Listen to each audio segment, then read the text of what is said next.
योगस्थ भव। हम बहुत बार ऐसे लोगों को फेस करते हैं जो अ, चीज़ों को छुपाते हैं।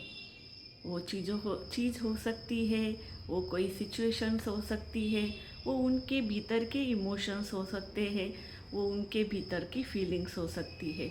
कई बार ऐसे लोग होते हैं कि जो मन में कुछ और रखते हैं और बाहर कुछ और दिखाते हैं। हम भी बोल देते हैं कि हमने ऐसे बहुत सारे लोगों को काउंटर किया है जो मन में कुछ अलग रखते हैं हमारे बारे में और व्यक्त अलग करते हैं। तो ये कोई बुरी बात नहीं है। ये जो इशू है वो उनका हाइडिंग का जो इशू है, जो वो चीज़ें छुपाते हैं। जैसे सोशल मीडिया पर भी हम बहुत सारे लोग देखते हैं जो हाइड करते हैं खुद को, जो छुपा लेते हैं खुद को। ये जो छुपाने की प्रतिक्रिया उनसे आ रही होती है, वो आ रही होती है उनके बचपन के ट्रॉमा से। बहुत बार हाइड करने की जो इशू होता है, वो हाइडिंग का इशू होता है बचपन में छुपे हुए उनके ट्रॉमा में। उनमें बहुत सारे बचपन से उन्होंने कुछ इश्यूज पैटर्न्स को फेस किया होता है, ट्रॉमा को फेस किया होता है। कुछ उन्होंने डिसफंक्शनल फैमिली में उन्होंने कुछ पैटर्न्स देखे हुए होते हैं। उस वजह से वो अ, खुद को ओपनली एक्सप्रेस नहीं कर पाते, इसीलिए वो खुद को हाइड करते हैं। दूसरा कारण होता है कि वो वैलिडेशन चाहते हैं। बचपन से उनमें एक ऐसी क्वालिटी होती है कि वो कुछ भी अगर करे तो ये मैंने ठीक किया ना, ये मैंने अच्छा किया ना, वो ऐसे दूसरों से वैलिडेशन चाहते हैं। बच्चों का अगर आप देखें तो वो अगर कोई भी चीज़ करे तो वो मम्मी पापा के पास, बड़ों के पास जाते हैं और अगर वो पूछते हैं कि मैंने बराबर किया, मैंने ठीक किया ना, तो वो एक प्रकार से उनमें वैलिडेशन का बीज अंकुरित हो रहा है। मतलब वो खुद पर ट्रस्ट नहीं कर रहे हैं, वो बाहर वैलिडेशन सीख कर रहे हैं। तो ये जो बाहर वैलिडेशन सीख करने की प्रक्रिया होती है, उसके कारण वो उनके भीतर उनके भीतर एक कॉन्फिडेंस की कमी महसूस होती है। इसीलिए वो कोई भी चीज़ करे तो वो पहले उसको छुपाते हैं, वो देखते हैं। उनको एक अनसिक्योरिटी का एहसास उनके भीतर निर्माण हो सकता है। तो ये बहुत सारे वुंड्स होते हैं बचपन से।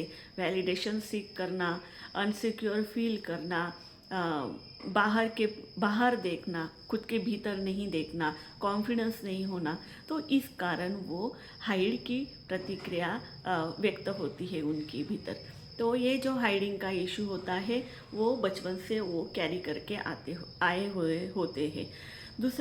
तीसरा कारण हो सकता है कि उनको खुद में एक कॉन्फिडेंस नहीं होता कि मैं ये जो भी कर रहा हूँ, ये मैं खुद की क्वालिटी पे, खुद के जो मेरे बलबूते पे मैं ये कर रहा हूँ, इस पर वो ठाम नहीं होते, उस पर वो कॉन्फिडेंस नहीं होते। इसके कारण भी वो हाइड करते हैं।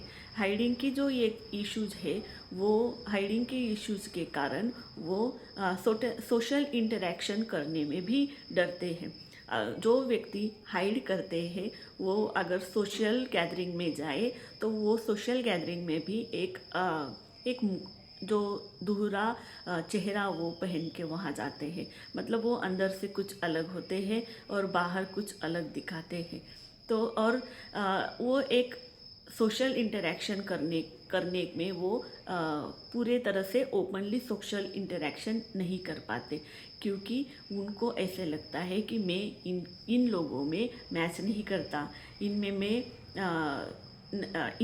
इनके लिए मैं लायक नहीं हूँ। ये भी एक इशू होता है कि मैं अनवर्दी हूँ।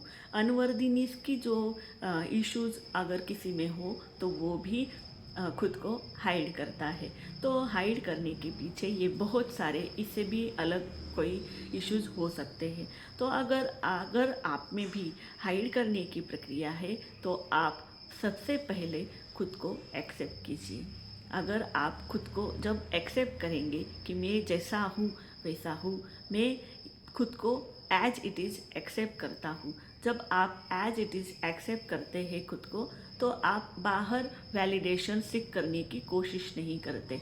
और बाहर वैलिडेशन सीख करने की अगर कोशिश करने की जो एनर्जी है वो अगर रिलीज़ हो जाए, तो आप खुद को जैसा है वैसा एक्सप्रेस करने की इच्छा रखते हैं और शक्ति भी रखते हैं। और जब खुद को आप एक्सप्रेस करने लगते हैं ओपनली, तो आपकी हाइड करने की जो इशू होता है वो अपने आप दूर हो जाता है।